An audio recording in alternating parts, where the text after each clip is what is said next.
സുജയ, ഈ കാണുന്നത് എന്താണ്? മണിക്കൂർ 4 മാത്രമേ ആവുന്നുള്ളൂ. ഒരു നഗരം ഒന്നാകെ ഇറങ്ങി വന്നിരിക്കുന്നു VS-നെ കാണാൻ. കണ്ണേ കരളേ VS-എ, ഞങ്ങളുടെ ചങ്കിലെ റോസാപ്പൂവേ എന്ന് കണ്ഠമിടറി വിളിക്കുകയാണ് VS-ന്റെ പ്രിയപ്പെട്ടവർ. VS-നെ കാണാനും കേൾക്കാനും VS-നോട് പറയാനുമായി എത്തിയ മനുഷ്യര് VS-നെ കാണാൻ വേണ്ടി എത്തിയിരിക്കുന്ന കാഴ്ച. നേരത്തെ നമ്മളുടെ ക്യാമറ ഫ്രെയിമിൽ ഒരാൾ പറഞ്ഞത് ഇനിയില്ലല്ലോ VS എന്നാണ്. ഞങ്ങൾക്കിനി VS-നെ കാണാൻ പറ്റില്ലല്ലോ എന്നാണ്. ഞങ്ങൾ കണ്ട VS-നെ ഇല്ലല്ലോ എന്നാണ്. ആ VS-നെ ഒരു നോക്ക് കാണാൻ വേണ്ടി എത്തിയ മനുഷ്യനാണ്.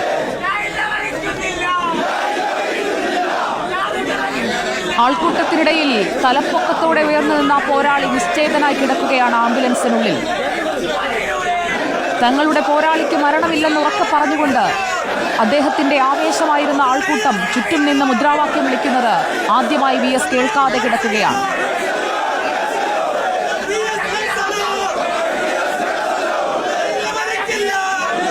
പാർട്ടി ആസ്ഥാനത്തേക്കുള്ള അവസാന വരവാണിത്.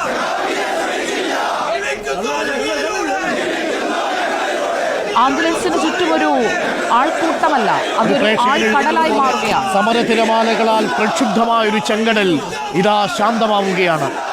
ഇപ്പോൾ മുഖ്യമന്ത്രി പിണറായി വിജയൻ AKG സെന്ററിലേക്ക് പോവുകയാണ്. ക്രിട്ടിക്കലായി എന്നറിഞ്ഞ നിമിഷം മുതൽ മുഖ്യമന്ത്രി പിണറായി വിജയനും പാർട്ടി സെക്രട്ടറി MV ഗോവിന്ദൻ മാഷും